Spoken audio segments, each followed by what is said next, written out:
And you can't stop the rain. You can't stop the rain. When it stops to pour. What up, guys? Welcome to Black Cloud Gardens, here where I give you indoor medical cannabis grow tips and also weekly updates on my garden. Today we're going to be treating a severe nutrient lockout. I was wondering why I was getting those yellowing on that middle row. What turns out, me converting from the floor to the tables, since I was on the ground, I was trying not to push as much nutrients through, so it wouldn't be as much water on the floor. But turns out I wasn't giving pushing enough nutes through to push the old salts, so I was experiencing a big buildup. So now what we're going to do is we're going to be leaching these nutrients, leaching that salt out of the soil so we can get back to it. First, before we actually do the leaching, we're going to do like a prime. So we're going to do a soak with some I picked Floor Clean, the clearing solution, Drip Clean, that's going to help dissolve some salts, and enzymes is going to also help break down those salts. We're going to pour those on and let that sit on about maybe 20 to 30 minutes before I start the actual leaching. All right, let's get to it. All right, like I said, we're just going to pour it onto the root bed, let it soak, and let that just work in for a few minutes. Let it soak in until we do an actual leaching. And when we start running our water through, we're gonna end up putting through about 25 to 30 gallons. And it's definitely gonna help now that I got the drain system, so it can just drain right into the drain. So, but yeah, we're gonna let that sit and then come back. And that's all we're doing, just running water through this pot, water through this pot.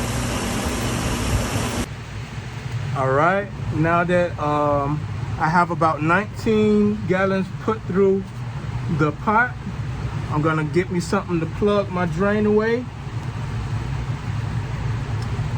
And I'm gonna put my conductivity probe right into the drain away pot. Now I'm gonna let it drain and fill, and I'm gonna check that conductivity and see where we're at. We're probably right around 1.1, because we still have about maybe 5 or 6 more gallons to put in, but let's just see where we at. All right, back.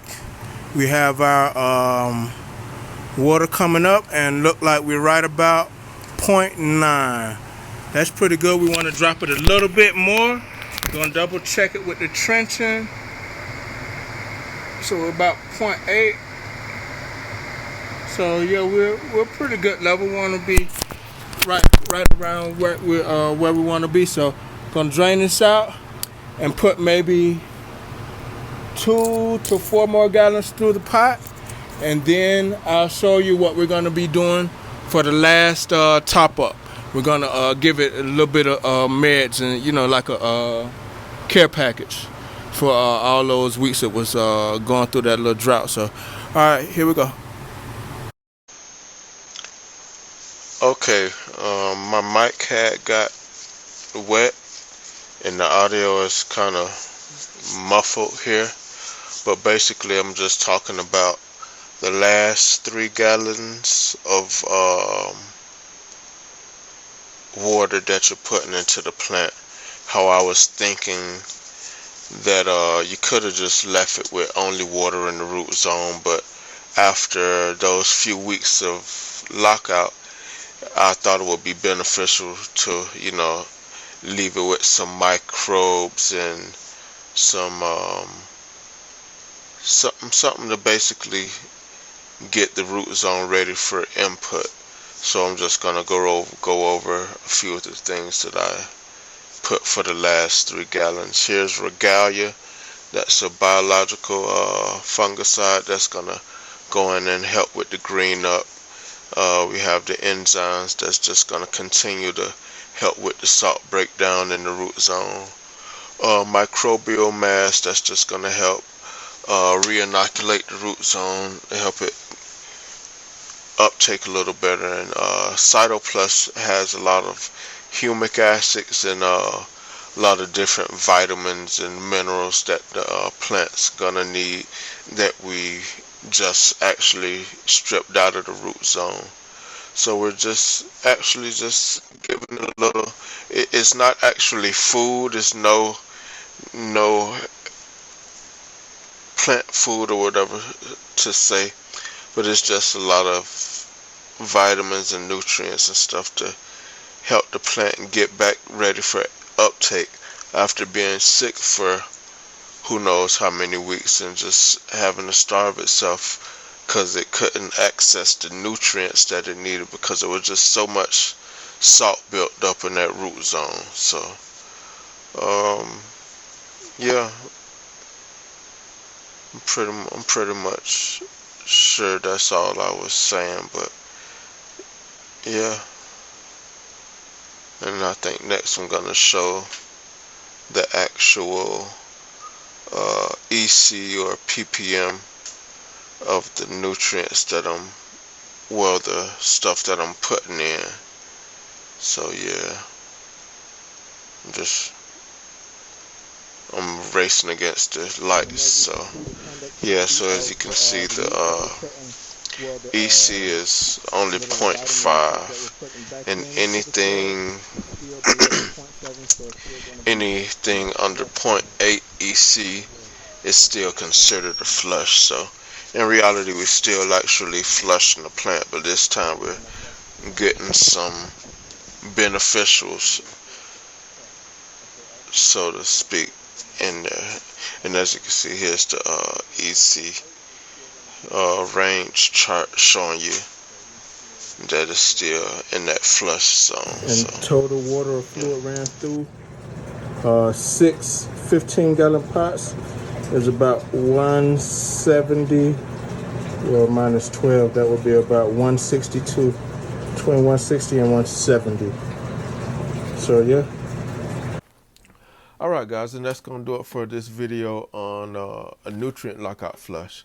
And this flush was from a buildup, I would say, at least from the beginning of the year. That's why the buildup was so bad. Like I said, I was transitioning from being on the floor, not trying to have as much water left over on the floor, to being on the drainage system where I could actually run as much water needed through. So the new, like I said in the video, new rule of thumb is 1 gallon per 5 gallons of pot size. So yeah, I was doing a regular flush with the enzymes at 2 or 4 meals per day, but one day I measured the output and I did the slurry test, whatever, and then after the next flush I did another test and it was at the same rate, and it just wasn't gonna work. I needed to really zero out this root zone so I could stop these fucking plants from eating themselves, and just I needed to get that uptake turned back on.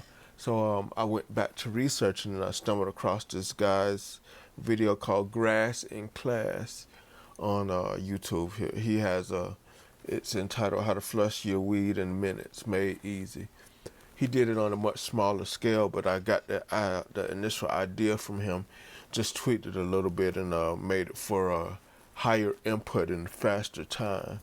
So yeah, really that video really saved my ass. But like I said, this flush was really to only be done when your that root zone is just crazy toxic, or you could also do it just to clear out the root zone after harvest, in between runs, or you could also do it transitioning from veg to flower. You could go ahead and zero it out, get all those, start from zero if you want, or you could do it maybe once a month, just do a real good flush. But this was just this is just a extreme measure to get that root zone zeroed out, because my shit was off the charts crazy.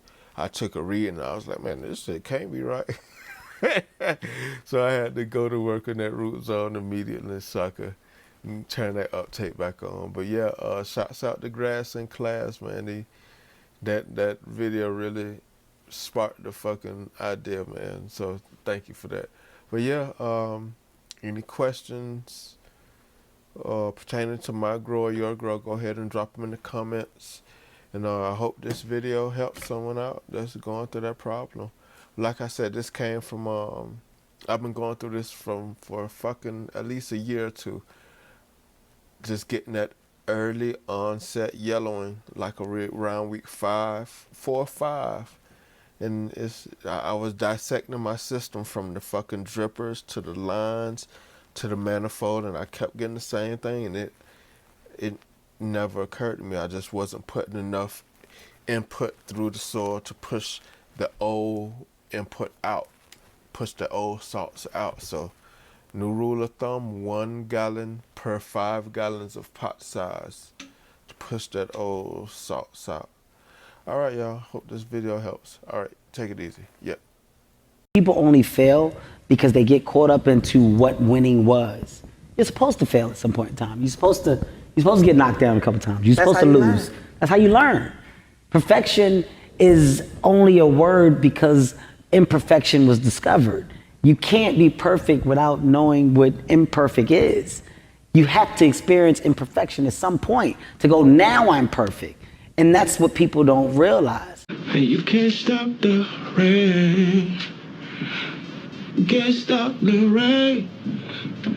When it stops to pour.